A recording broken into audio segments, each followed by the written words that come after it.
Hello बच्चों, how are you all? Very good. Sir is also good. तो बच्चों, आज हम एक बहुत इंटरेस्टिंग टॉपिक पर बात करेंगे। ठीक है, मैं अभी टॉपिक का नाम नहीं बताऊंगा क्या है। मुझे ये बताओ, हमारी क्लास में कितने स्टूडेंट हैं? अच्छा, 25 हैं। Very good. तो बच्चों, कैसे पता लगाया 25 स्टूडेंट हैं? 1 2 3 काउंट करके ही पता लगाया ना? ठीक है। अच्छा, मेरे हाथ में कितनी उंगलियां हैं? 5। 1 2 3 4 and 5. 5 fingers are there in my hand.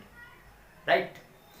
अब बात ये आई बच्चों, जैसे अभी आपने क्लास में स्टूडेंट की संख्या बताई, अभी मेरे हाथ में उंगलियों की संख्या बताई।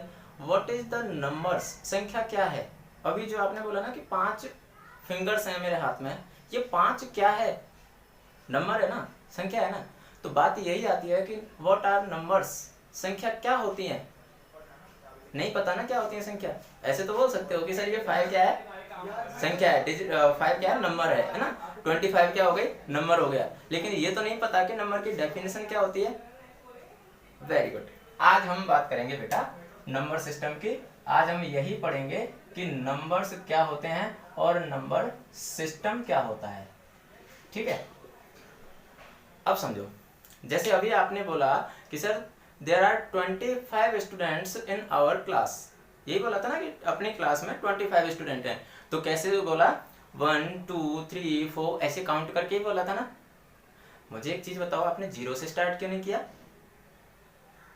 जीरो से स्टार्ट क्यों नहीं किया? अच्छा सर, जीरो का तो कोई मतलब ही नहीं होता है। जीरो स्टूडेंट नहीं है मतलब उसका कोई मतलब ही नहीं हुआ है ना। तो इसलिए हमने स्टार्ट कहाँ से किया? 1 से स्टार्ट किया। ठीक है। तो बात आई बेटा कि नंबर क्या होते हैं। ठीक है, नंबर क्या होते हैं? तो नंबर का मतलब होगा द मैथमेटिकल फिनोमिना। ध्यान देना, the mathematical phenomena that is using to counting figure और object is called numbers. The mathematical phenomena that is use to counting numbers और ऑब्जेक्ट्स और फिगर्स, सॉरी नंबर्स नहीं होगा, काउंटिंग ऑब्जेक्ट्स और figures is called number. Sir हमारी समझ में नहीं आया मैथमेटिकल फिनोमिना क्या चीज है। सीधी सी भाषा में याद रखो कि गणित की वो चीज जो किसी भी चीज को काउंट करने में यूज हो, किसी भी ऑब्जेक्ट को काउंट करने में यूज हो, वो क्या कहलाएगा? नंबर कहलाएगा। जैसे अभी आपने बोला ना कि मेरे हाथ में 5 उंगलियां, तो देखो आपने काउंट किया ना, 1 2 3 4 5 काउंट किया ना।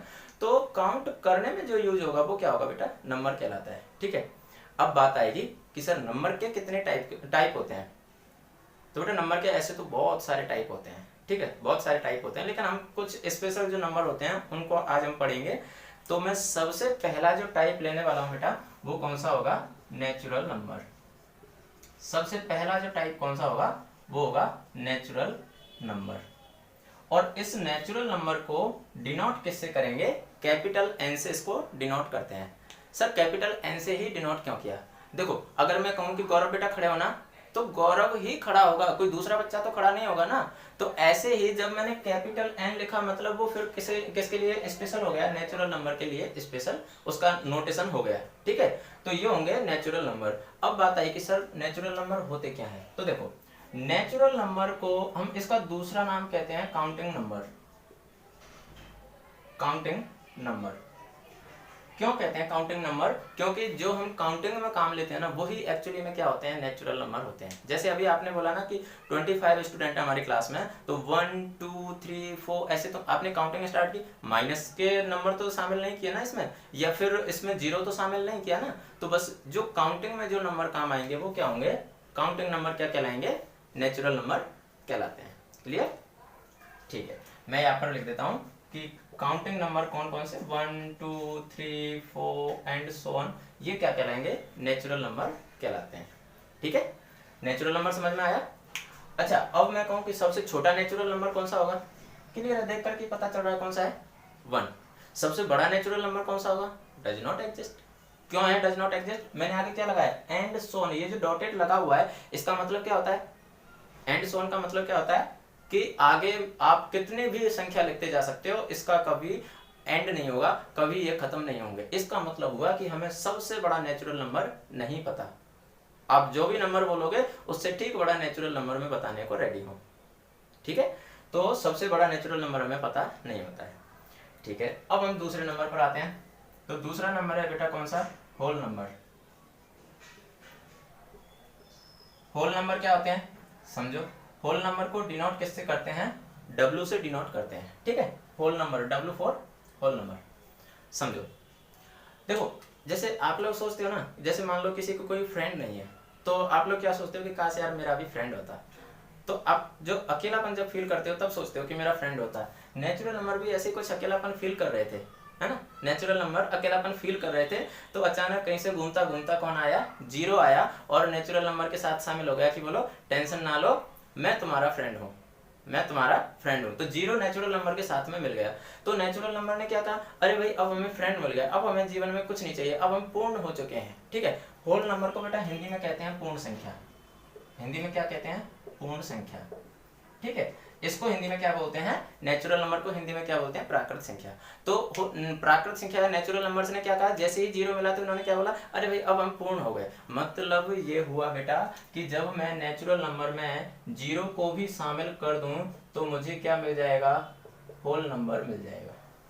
जीरो को भी अगर मैं नेचुरल नंबर में शामिल कर दूं तो मुझे क्या मिल जाएगा, होल नंबर मिल जाएगा। अब होल नंबर के लिए भी सेम कंडीशन है कि सबसे छोटा होल नंबर कौन सा होता है, वो हम जानते हैं, सबसे छोटा कौन सा होता है, जीरो होता है। लेकिन यहाँ भी एंड सो ऑन लगा हुआ है, मतलब हमें सबसे बड़ा होल नंबर नहीं पता। क्लियर, ठीक है। अब हम आगे बात करेंगे, थर्ड जो हमारा नंबर आएगा वो आएगा बेटा इंटीजर नंबर। इंटीजर नंबर, और इंटीजर नंबर को हिंदी में बोलते हैं पूर्णांक संख्या। इससे डिनोट करते हैं या तो जेड से या फिर आई से, दोनों से ही डिनोट कर सकते हैं। जेड से भी कर सकते हो, आई से भी कर सकते हो। ध्यान रखना जो स्टैंडर्ड नोटेशन जो इनके है ना, वो कैपिटल में ही लिखने हैं हमेशा। ध्यान रखना कभी भी इसको स्मॉल एन मत लिखना, जो गलत होगा। ठीक है, इसको भी स्मॉल डब्ल्यू मत लिखना, मैंने भी गलती से लिख दिया, इसको कैपिटल डब्ल्यू लिखना। ठीक है, कैपिटल डब्ल्यू इसको लिखना। ठीक है, और इनको भी कैपिटल में ही लिखना है। स्टैंडर्ड नोटेशन हमेशा कैपिटल ही होते हैं। ठीक, चलिए अब बात करते हैं हम कि इंटीजर नंबर क्या होते हैं। अब देखो मैं एक छोटा सा एग्जांपल लेता हूं कि बेटा राम तुम खड़े हो जाओ, ठीक है, श्याम तुम भी खड़े हो जाओ। अब राम तुम बताओ तुम्हारे पास कितने पैसे हैं, 10 रुपए है ना, ठीक है, और तुम्हें ऐसा करना है श्याम को 15 रुपए देने हैं। क्लियर, तुम्हारे पास 10 रुपए हैं लेकिन श्याम को तुम्हें कितने देने हैं, 15 रुपए देने हैं। क्या बोला, अच्छा सर मेरे पास 10 रुपए हैं तो मैं 15 कैसे दूं, कोई बात नहीं बेटा, किसी से उधार ले लो, मिल गए पैसे। ठीक है, तो अब राम ने 5 रुपए किसी से और से उधार लेके और श्याम को कितने दे दिए, 15 रुपए दे दिए। ठीक है, श्याम को 15 रुपए दे दिए। अब सोचो राम क्या गया, माइनस में चला गया ना। माइनस का मतलब क्या हुआ कि राम के पास 10 रुपए थे पहले, है ना, लेकिन श्याम को उसने जैसे ही 15 रुपए दिए तो उसने 5 रुपए किसी और से लिए, मतलब अब राम को 5 रुपए किसी को वापस करने, राम माइनस में चला गया। अब प्रॉब्लम आ गई कि सर यहाँ तो सारे के सारे पॉजिटिव नंबर थे, यहाँ जीरो भी शामिल हो गया लेकिन फिर भी पॉजिटिव नंबर थे, अब माइनस वाले नंबर हम कहाँ रखें, प्रॉब्लम हो गई ना। माइनस वाले नंबर को हमने जैसे ही शामिल किया बेटा हमारे पास नंबर कौन सा आ गया, इंटीजर नंबर आ गया। क्लियर, जैसे ही हमने माइनस वाले नंबर्स को शामिल किया तो हमारे पास नंबर कौन सा आ गया, इंटीजर नंबर आ गया, जो माइनस इन्फिनिटी से चलेगा, -3, -2, -1, 0, 1, 2, 3 एंड सो ऑन। इसको चाहो तो ऐसे भी लिख सकते हो कि जीरो के साथ में प्लस माइनस के साथ में ये सारे नंबर आ जाएंगे। ठीक है, 0 +-1 +-2 +-3 एंड सो ऑन। ठीक, अब मैंने पूछा कि what is the smallest integer number, smallest integer number क्या होगा। अब प्रॉब्लम हो गई सर, क्योंकि पहले भी एंड सो ऑन लगा हुआ है, बाद में भी एंड सो ऑन लगा हुआ है, मतलब सीधा सा है कि सर इंटीजर नंबर का ना तो हमें सबसे छोटा नंबर पता है और ना ही हमें सबसे बड़ा नंबर पता है। क्लियर, कहीं ये तो नहीं आ रहा दिमाग में कि जीरो लगा हुआ है इधर, इधर तो एंड सो ऑन है ही नहीं।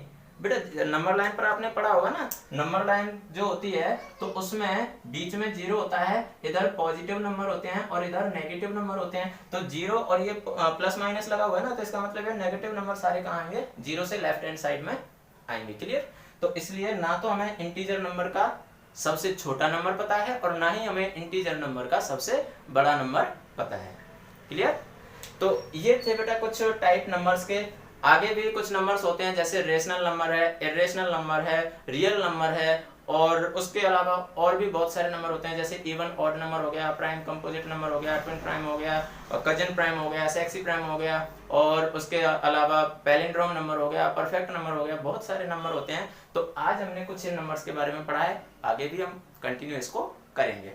ठीक है, thank you, all the best.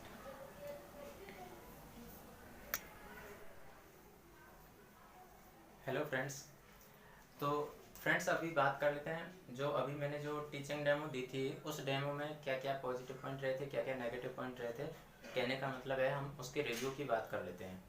तो देखो पॉजिटिव पॉइंट तो खैर ये रहा कि मैंने पैनल को इंटरेक्ट करने की कोशिश की, जो मुझे लग रहा है मैं मेरे अकॉर्डिंग बता रहा हूँ। आप जरूर दोनों ही एस्पेक्ट, पॉजिटिव भी नेगेटिव भी, दोनों ही आप कमेंट में जरूर कमेंट कीजिए, कमेंट बॉक्स में। ठीक है, तो मुझे लगा जो पॉजिटिव लगा वो तो ये था कि मैंने पैनल को इंटरेक्ट करने की कोशिश की थी, पहला। दूसरा मुझे ये लगा कि मैंने बच्चों को भी उसमें शामिल किया, मतलब बच्चों से क्वेश्चन किए, डेली लाइफ से भी मैंने उसको कनेक्ट किया। डेली लाइफ का मतलब जैसे मैंने हाथ का एग्जांपल लिया था, जैसे मैंने बच्चों से पूछा कि क्लासरूम में कितने बच्चे हैं, और मैंने बोला कि प्राकृत संख्या अकेलापन फील कर रहे थे। कहने का मतलब है कि बच्चों को समझने में ज़्यादा दिक्कत ना हो, मैंने ऐसा कुछ करने की कोशिश की थी। ठीक, लेकिन अब बात करते हैं नेगेटिव पॉइंट की। तो देखो नेगेटिव पॉइंट एक तो मेरा ये रहा था कि मैंने टॉपिक को इंट्रोड्यूस करने में थोड़ा ज़्यादा टाइम ले लिया। मैंने जब वीडियो देखा तो मुझे लग रहा था कि अप्रोक्सीमेटली 1 मिनट एंड 20 सेकंड के समथिंग लग गया मुझे टॉपिक पर आते आते, है ना। तो इतना टाइम नहीं लेना है, with in 1 minute topic introduce हो जाना चाहिए। ऐसा कुछ नियम नहीं है कि इतना हो जाना चाहिए, लेकिन कहने का मतलब है कि हमारे पास इतना ज़्यादा टाइम नहीं होता है। ठीक है, तो with in 1 minute topic introduce हो जाना चाहिए। तो एक तो पहला जो मेरा पॉइंट रहा था वो तो यही रहा था कि मैंने टाइम बहुत ले लिया टॉपिक को इंट्रोड्यूस करने में। दूसरा जो मेरा पॉइंट, जो वीक पॉइंट था, वो ये था कि बीच में मैंने एक बार ऐसे हाथ से उसको बोर्ड को साफ किया था, जब मैं बता रहा था कि होल नंबर, जब उनको स्टैंडर्ड नोटेशन जो थे उनको मैं बता रहा था कि इनको हमेशा कैपिटल में ही डिनोट करना है, तब मैंने जो डब्ल्यू ऐसे बनाया हुआ था तो मैंने उसको ऐसे हाथ से ही साफ कर दिया। वो भी मेरा एक नेगेटिव पॉइंट था। हमेशा डस्टर का ही यूज करना है, साफ करने के लिए हाथ का यूज नहीं करना है। ठीक, थर्ड जो मेरा वीक पॉइंट रहा था, इसमें मैं लिख देता हूँ डिडंट यूज डस्टर। देखो अभी भी मैं वही गलती कर रहा हूँ, हाथ से ही साफ कर रहा हूँ। ये ऐसी गलती है जो बहुत तो मुश्किल से छूटेंगी, खास करके उनके लिए जो जिनको टीचिंग का एक्सपीरियंस है, क्योंकि उनको ऐसे हैबिचुअल हुई रहती हैं ये चीज़ें।